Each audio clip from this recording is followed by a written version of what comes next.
No, just a minute.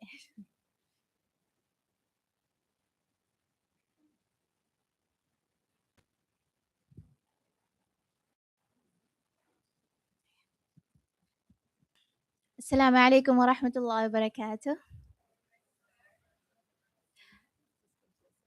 Okay.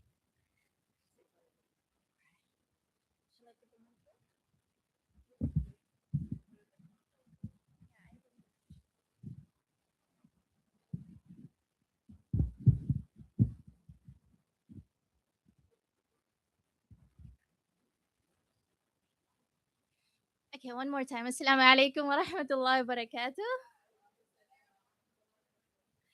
Hello everyone. I'm Saima Shamim from Nepal. I'm a Hafiz al-Quran, alhamdulillah. I memorized the Quran when I was 12 years old from Saudi Arabia. And now I'm doing my PhD in political science from Indonesia. And I'm also a Quran teacher, especially for females only. I help them to memorize the Quran and read the Quran with the tajweed. Also, I'm an Arabic calligrapher. I teach, do calligraphy workshops, and I also do some wall decorations, and it's for the special occasions and stuff. So that's my introduction. I'm going to recite few last ayat of Surah Al-Hashr, followed by English translation, inshallah.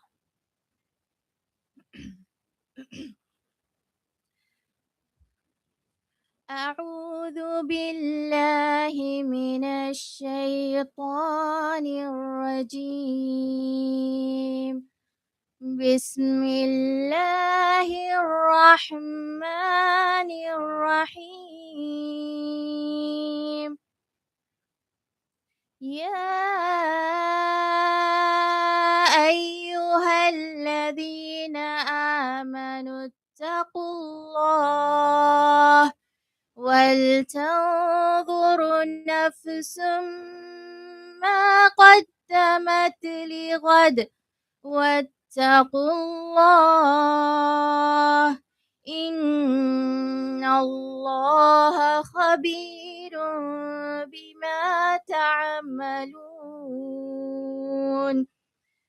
ولا تكونوا كالذين نسوا الله فأنساهم أنفسهم أولئك هم الفاسقون. لا يستوي أصحاب النار وأصحاب الجنة أصحاب الجنة هم الفائزون.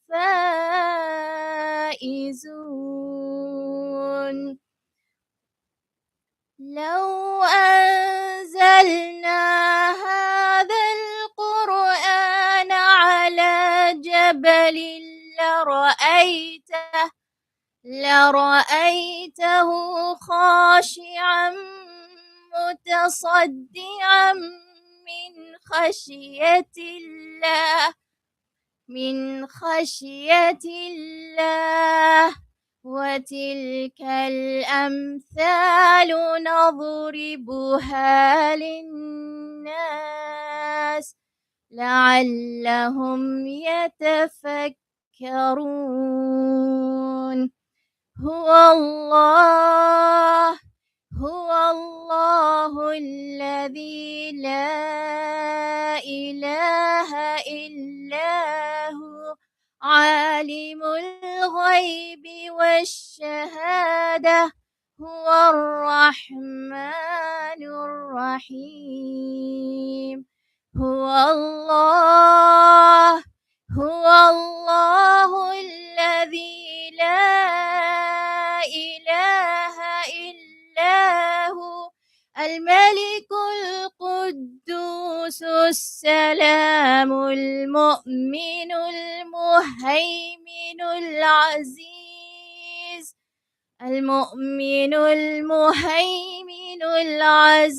العزيز الجبار المتكبر سبحان الله عما يشركون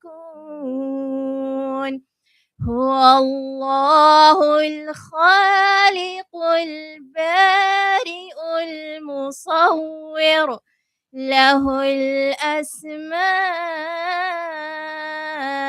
الحسنى يسبح له من في السماوات والأرض وهو العزيز الحكيم.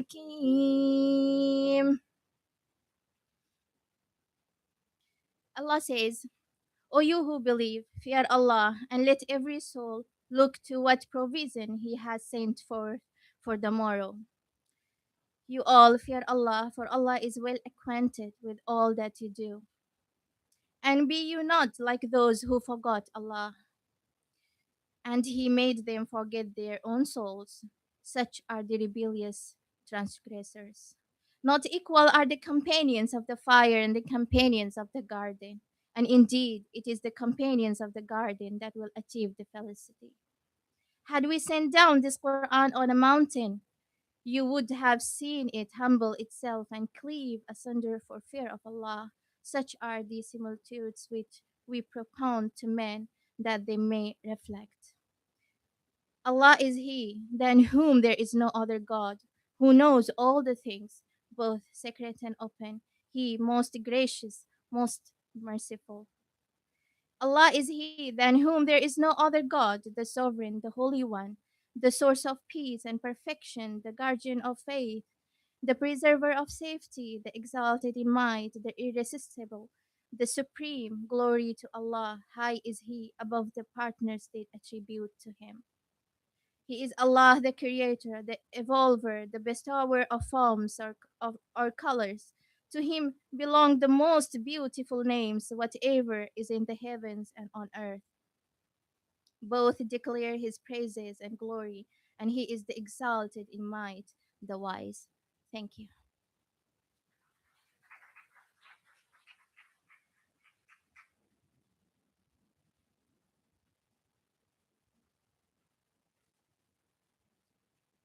Hi everyone. If I can have your attention, let's welcome Tita Poetry to the stage. So, just a little background information on Tita Poetry. She is a New York City based artist, activist, healthcare worker, culture policy advisor, and public servant whose work bridges art, public health, and civic leadership. She's actually the founder and artistic director of Kindu Sindhu Heritage Foundation. She also serves on the AB Advisory Council for the Office of the New York past Mayor Adams. So let's welcome Titi Pochi to the stage.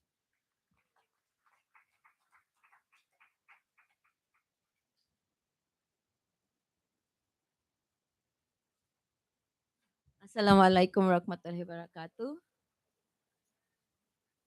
I'm bringing with me my daughter Malikah because supposed to be the crowd is her generation, but actually I'm the youngest. I'm still Gen Z. Don't let me climb the stairs; it will become geriatric Z. So yeah, the word tita actually is Spanish. So the word putri actually is a title that I brought from home. But in America, everything is like one line. And then I was getting my what do you call this license from DMV. They said, "Who gave you this name?" I said, "Why? My father. Is he alive?" I said, "He's dead already." Good. I don't have to kill him. Yeah, that's how complicated it is if you are an American coming to America with your heritage with you.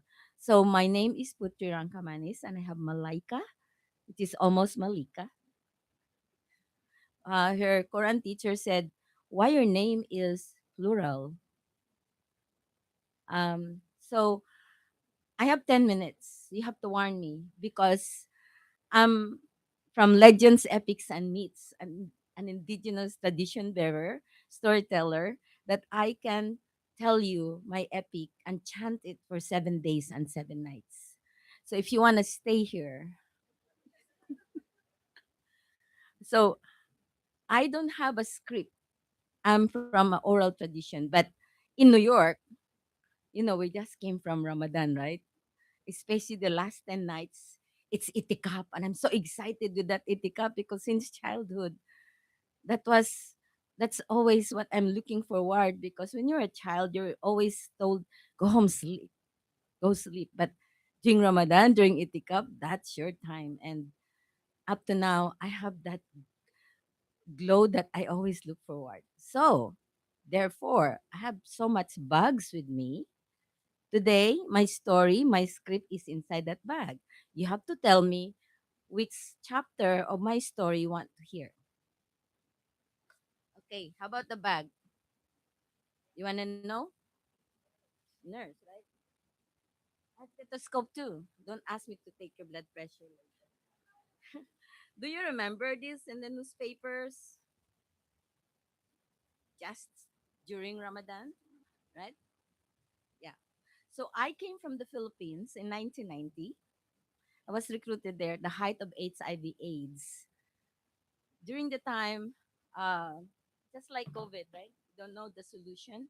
During the time, there's a bunch of Filipino nurses who were placed in the isolation area of HIV/AIDS cases. During the time, there was no protease inhibitors. Ask me later what is that. So it's like um, just one hairline to the grave, and that's it. I was serving being a night nurse. But my first 2 days, I was called by during orientation. I was called by the the nursing director and said, "Remove that." Which one? Po, that one, my hijab. Oh, I am a Muslim po. Po is a respect. If you wanna give emphasis to respect to whom you're talking, because she's a Filipino, of course. Um, where you can find a hospital here without a Filipino nurse. So take that off. But I am a Muslim.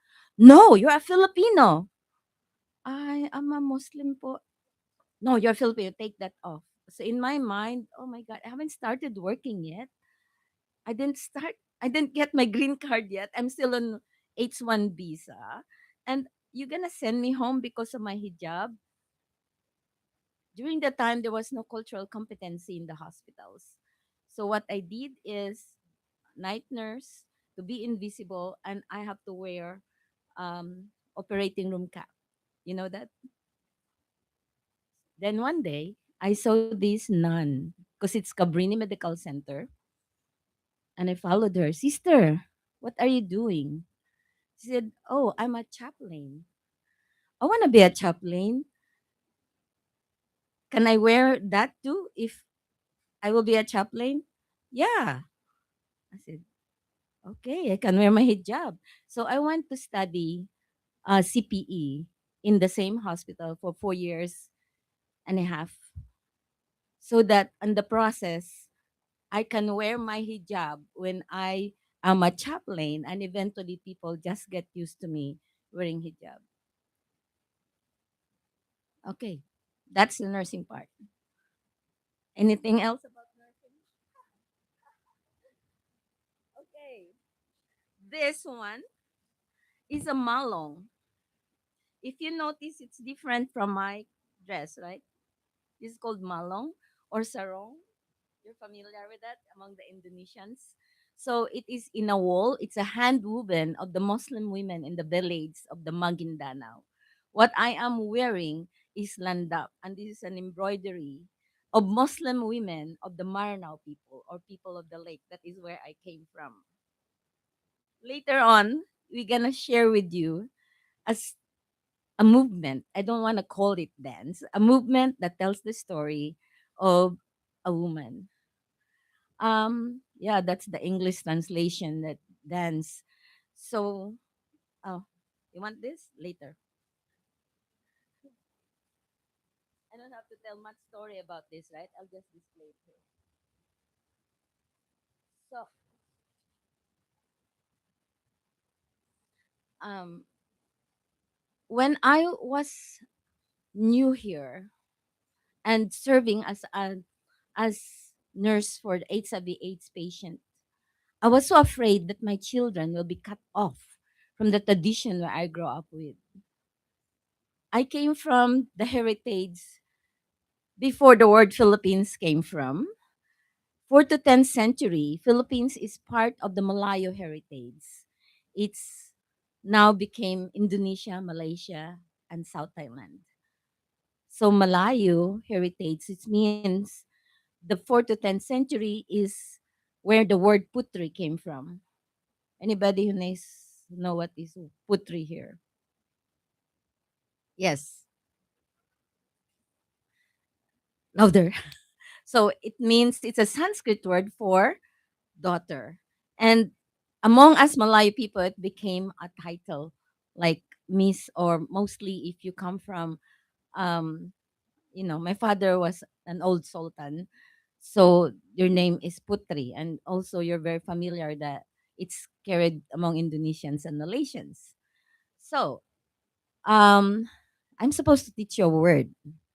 First and foremost, I did not greet you in Filipino. Magandang tanghali. Magandang hapon sa inyong lahat. Anybody who can translate? No Filipino in the audience, right? So say maganda. Louder. Louder. Okay. Um, so nobody can translate. What is it? Beautiful. So when a Filipino will greet you magandang umaga or magandang hapon, umaga means morning, they don't mean good morning or good afternoon. They mean you're the most beautiful people today. So remember that word. So if you see a Filipino say maganda, you become friends. And just say, and they will tell you, can I cook you adobo? Just said, please, if it's halal. And so, um, how do you say thank you in Filipino? Anybody? Terima kasih is Indonesia, Malaysia, right? That's a bahasa. Used to be. Maybe that was our thank you. So when you say thank you in Filipino, no Filipino friends at all? No. It says salamat. Salamat is thank you in Filipino. So when Filipino will say thank you to you, doesn't mean thank you. They mean peace. I'm telling the Filipinos that when you say salamat, actually you're saying thank you. How come they have this? How come Philippines have this Arabic word? And how come there's Muslims in the Philippines? So 10th to 15th century, Islam came to the Philippines through trade. And the Arab traders married the locals, right? The indigenous people, and that's how Islam came. Islam did not erase the traditions, the Sanskrit traditions, the putri. So we still have in our legends, epics, and myths the traces of our ancient heritage. Don't worry, 5 minutes is long. Thank you. So ancient heritage meaning, unlike 1521, the Spaniards came to the Philippines, they impose the chains of culture. In fact, we our original handwriting is Kirim. Up to now, among us in Mindanao people, it's Kirim. It's Arabic. But most of the Philippines is 95% was erased. And then the worst came during December 10, 1898. The Filipinos were able to drive away the Spaniards. Mindanao, where the Muslims are, was able to preserve our tradition because we were able to resist the Spaniards. But December 10, 1898, the Philippines was sold to USA under the Treaty of Paris together with Puerto Rico, Cuba, and Guam only for $20 million. And they included the island of Mindanao, which is not actually part of the territory of Spain, but they included it. So that's how we became part of the Philippines. Yet our behavior is very similar to the rest of the people in the south. This is the Malaysians and Indonesians.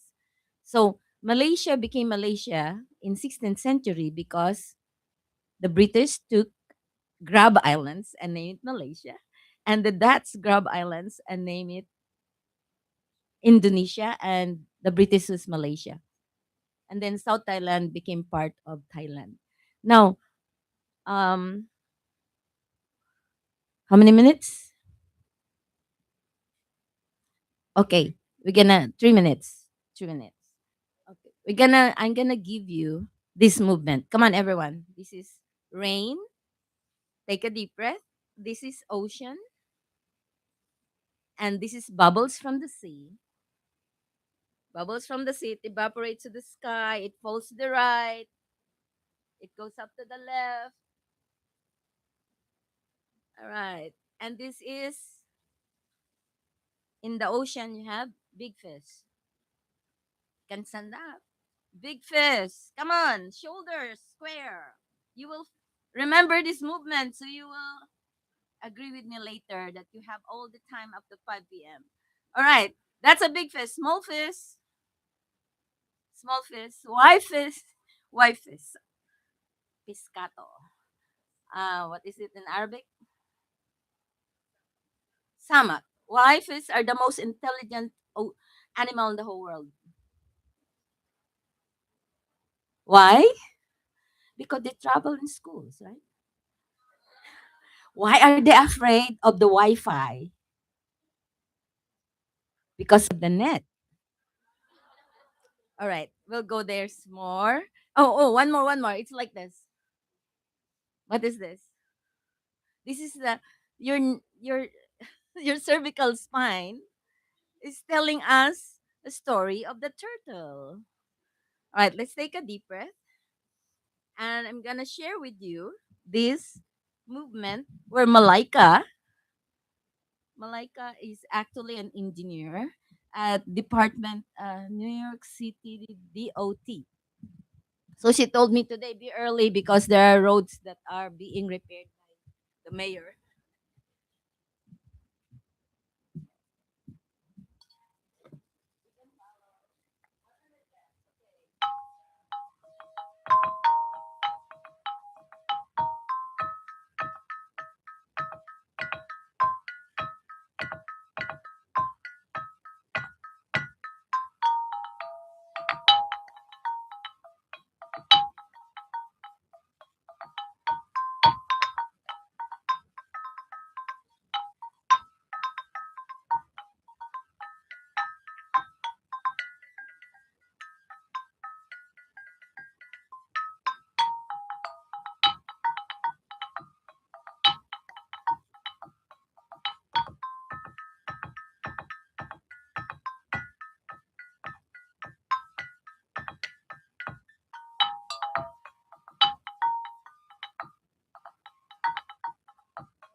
It's okay. Malika, And if that story tells your story, tell me. I can give you a workshop. Or you can invite us, your organization. Thank you so much. I think that's for Rana. Assalamualaikum warahmatullahi wabarakatuh.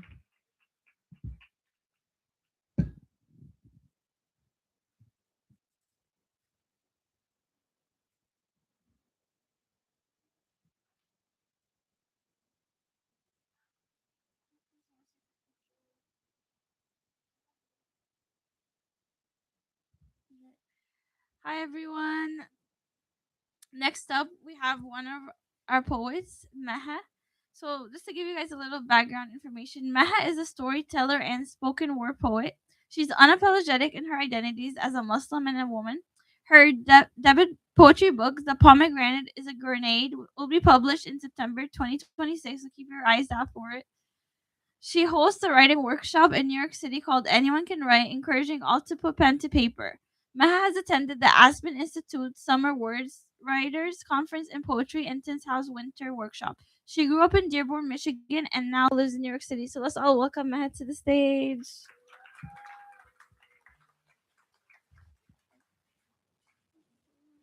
I don't know if she put it.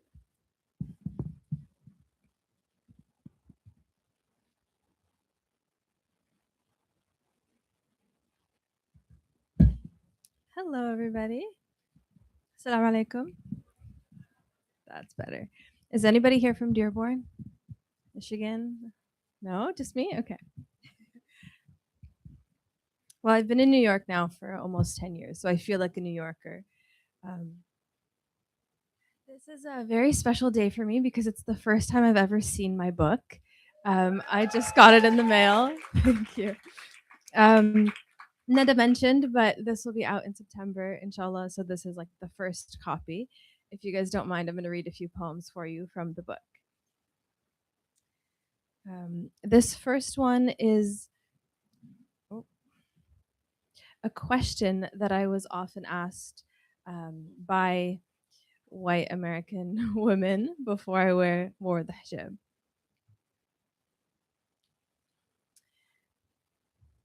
If you're Muslim, why don't you wear that thing on your head?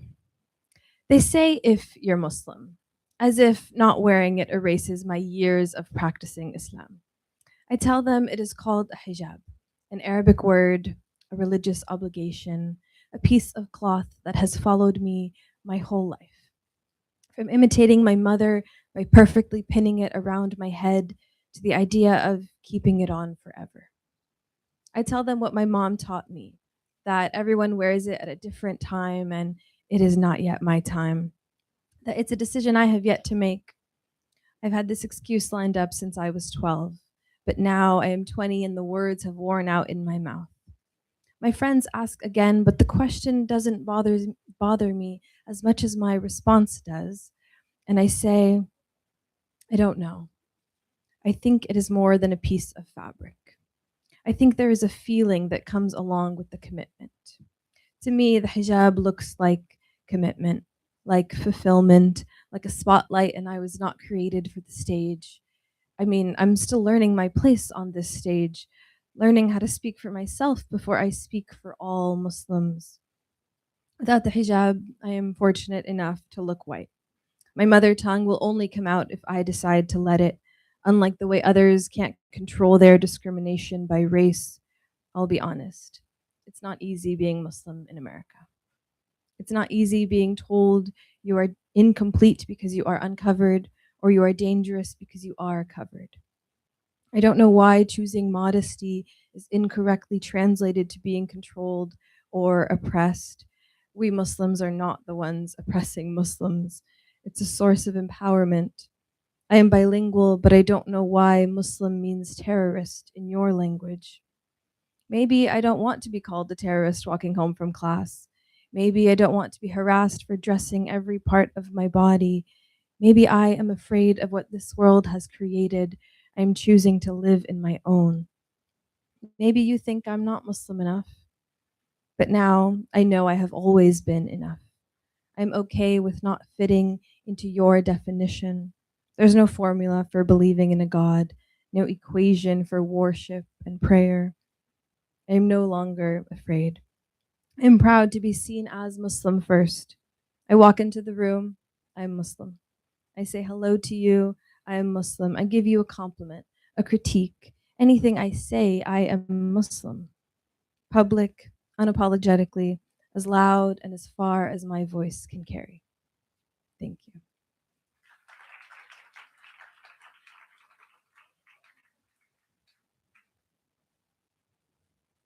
Does anybody relate to that one? Yeah, I wrote that one about 7 years ago now. The first part was about my previous struggle with the hijab, and it's been a journey, but thankfully now the second part of the poem rings true to me as well. A little bit about my background. I'm Lebanese. Is anybody Lebanese here? Yes, one person. I love it. Usually we're all in Dearborn, so that makes sense. This one is called If the Lebanese Civil War Did Not Force My Family to Flee. If the bombs did not fall, my mom would not duck at the memory of fear 30 years later when a harmless helicopter flies overhead in a faraway land.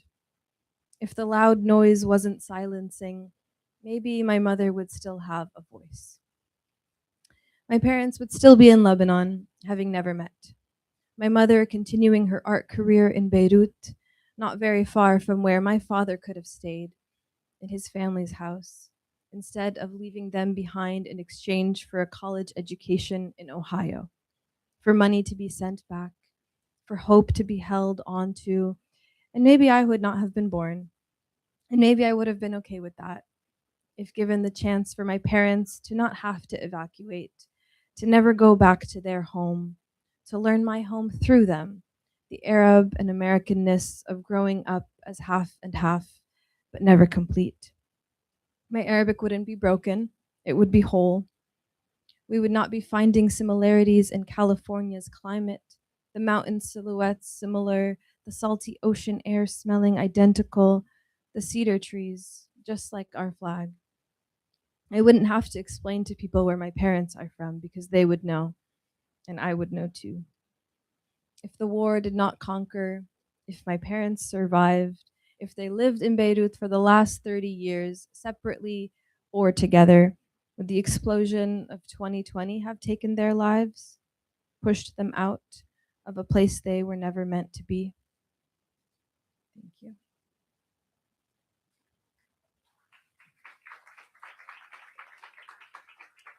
Okay, I have one more for you. It is the title of my book, The Pomegranate is a Grenade. It will be out in September. If you happen to like any of these books, you can buy it at Barnes and Noble or Target or any of the places they sell books. So this is called The Pomegranate.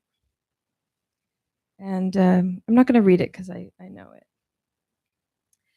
My mother's hands break the pomegranate open, tear two halves apart from one another, force the release of thick red skin.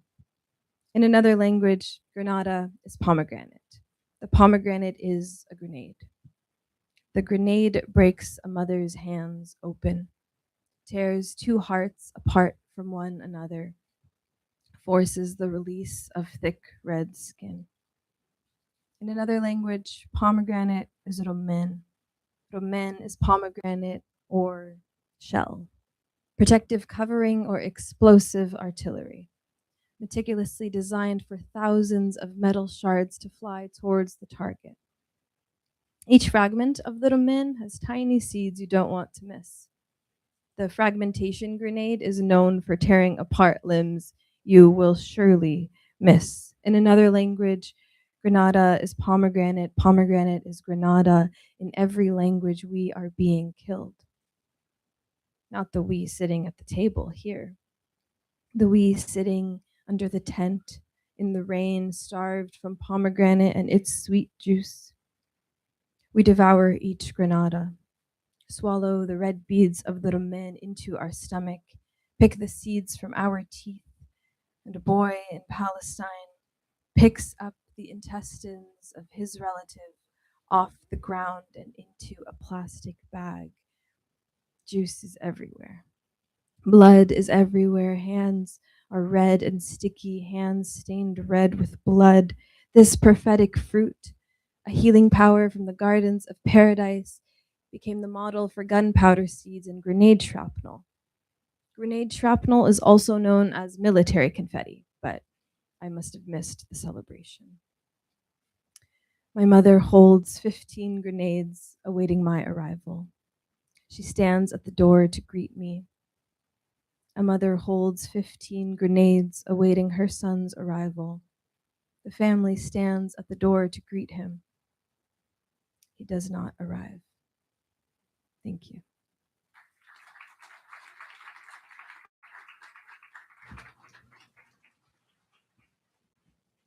Um, Thank you so much, Maha. Assalamu alaikum again. My name is Nema Kiwelo. I am the Chief of Staff here at Malikah. And I'm Nada Al Shafi. I'm the Community Events Coordinator here at Malikah. We will be your MCs for today. So I just want to start by welcoming you all to the 10th Annual National Muslim Women Summit. Thank you so much for coming. It is an honor to be here. It's an honor to be here with you today and to share space with you and hold space with all of you, especially at a time that's so demanding on us as Muslim women. I must say, what do you think, Nada? I think we have the best view up here. No, I definitely agree. So many beautiful people. I know, mashallah, so many Malikas in the room with us today. Um, there is truly nothing beautiful like, I believe, womanhood, sisterhood, and to top that up, being a Muslim woman, it's truly unmatched. And today, we're so honored to welcome you here to celebrate that, to come together as Muslim women and celebrate what that means. We have an exciting day lined up for you. But before we do start, I'm going to hand over to Nada to tell you a little bit about Malika. So just to start off with, Malikah is a nonprofit organization located in Little Egypt and Astoria, where a majority of Egyptians and Moroccans live. So you might hear people speaking in Arabic or Darja, and we serve the Muslim women and girls community. And throughout the past 3 years, we've really helped so many Muslim women find their passion through our programs like art, cooking, beads, everything. These women were able to learn a skill, and some started their own little businesses on the side to support their families. And we've even helped support female vendors throughout our Ramadan and Eid markets. So we're really all about supporting our fellow women. Like, come on, guys. Woo! And there's truly, truly, truly nothing like women.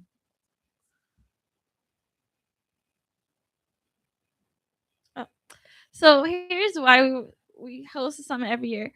We're trying to help women in terms of like violence and surviving. We've all seen what's been happening around the world, from Gaza to Queens. Muslim women are disproportionately impacted by the war, and unfortunately, displacement, state violence, and gender-based oppression. We're being erased and we're made invisible. There's a lot of inequality when it comes to women in terms of immigrants, being black, no matter your race. There's always barriers to housing, fair wages, and access to basic human resources. There's a lot of Islamophobia and gender racism that's occurring, whether in the classroom or on the street. We've seen what's been happening the past couple of days to Muslim women. So really, the summit is where we come together as community. Um, so Muslim women are rising, and we'll see that today from our panels and all the performance that we'll have. So many Muslim women taking space in different places, and we are hoping this summit is bringing us all together to celebrate that, but also to share and get to know one another and build out our sisterhood. Um, we have a variety of speakers and performers, which you can see in the guide. So I think yesterday everyone received an email with the guide, but we have a QR code right there. If you do not have your guide, please scan it and download your summit guide so that you know what's. So I'll give you guys just a minute to do that.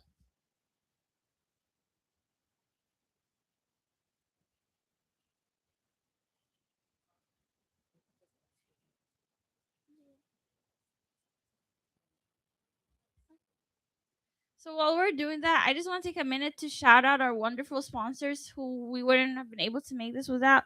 So shout out to Lush, obviously the Islamic Center of New York City for giving us the space. Ramadan Edit, Mocafe for their amazing chai, The Bridge Strategies LC, APNA 25% Co, the Brooklyn Girls College, and of and then I would also like to mention right here in the back, we have a lot of amazing female owned businesses that are in the back. So check them out like Modify Thrift, Erazi. Rana's book is there if anyone wants to order. There's also a book by this writer named Tasnima about a girl who struggles with vertigo. She's not here, unfortunately, but there's a QR code to her website and the Zelle code and Venmo. So if people want to buy the book, please make sure to scan it and send her the payment. Um, Before we start out, I just want us to go through our summit norms. We're really big on creating safe spaces and we want everyone to feel welcome here. So let's all just create that safe space for one another. So greet with intention, offer salam, smile at a sister. If you see that a sister needs help, please do offer that help. Care for the space. We're very grateful to the ICNYC for letting us come in here. I note that as you can notice, we're in a musalla, so let's treat it as that. If you have trash, please ensure that you're using the trash bags around. And then also let's just treat each other with respect and inclusion, kindness, without judgment. Celebrate joy. We are here to celebrate joy in all forms today, and we're hoping that spreads out throughout the room. Um, Come as you are, whether you wear hijab, whether you are reconnecting with your faith. We're hoping that everyone has come here looking for something and that they get that today. Today, you belong in this space. It is your space. Practice kindness, and let's all just respect each other's boundaries and be present. A couple logistics of our place. Where can you pray? We will have prayer breaks, as you can see in the guide. The Dhuhr one will be shortly after we are done. But we have a wellness corner at the back. If you feel like you need to take a break, if you need to pray, we have some essential oils. We have some stress toys as well. We have coloring books because sometimes you can get overwhelmed with everything that's going on. So if you need to just recharge and take a break, you can use that space. There's also you can pray there. You can also pray at the back where the vendors are. But any open space, honestly, because we're in a musala. Bathrooms, we'll be using both bathrooms on both sides behind those pillars. Um, Please use the bathrooms, thinking about the other people within the space.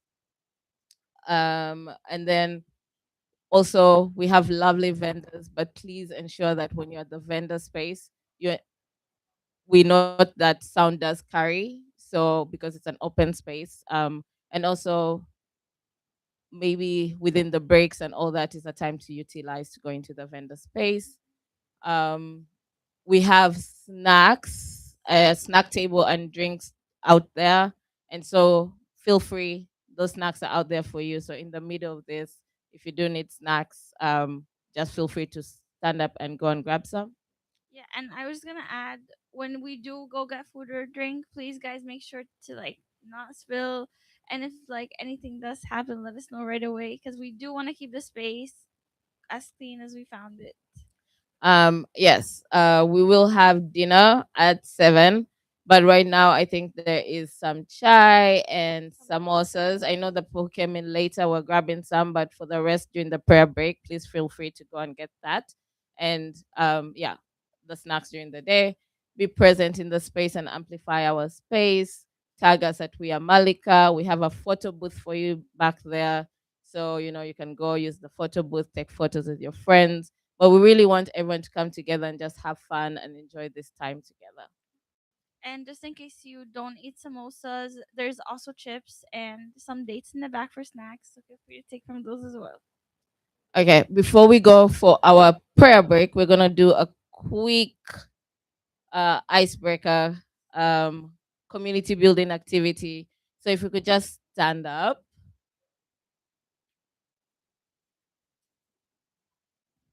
So first, I would like everyone to just introduce themselves. Say your name.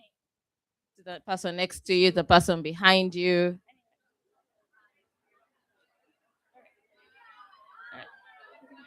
Switch.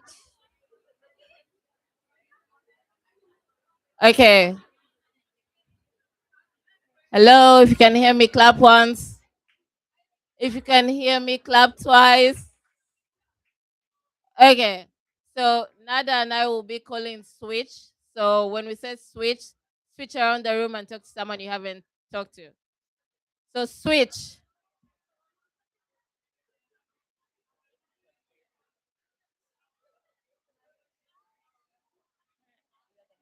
Yeah.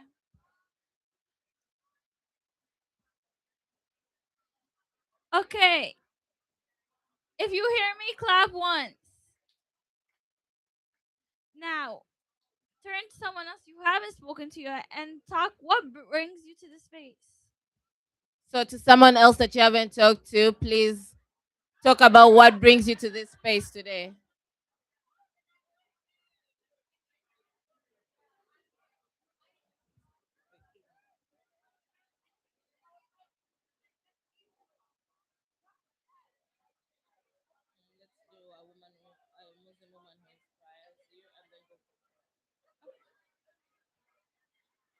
All right. Okay, switch. And now our prompt is Who is a Muslim woman who inspires you? Turn to someone you haven't spoken to yet and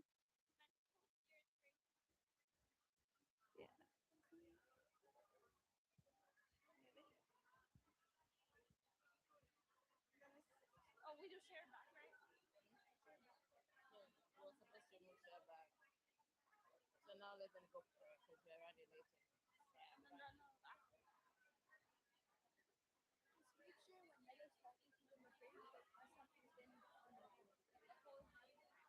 alright, so you can't stand on the floor. No, here you agree. When you go there, you're not in front. Okay, if you can hear me, clap once. If you can hear me, clap twice. Okay, I know this is very exciting. So, in this time, we will also be having our prayer break. So, if you do need to pray, do pray. We're going to have about a 10-minute break for people to pray, but also please continue getting to know one another. Thank you.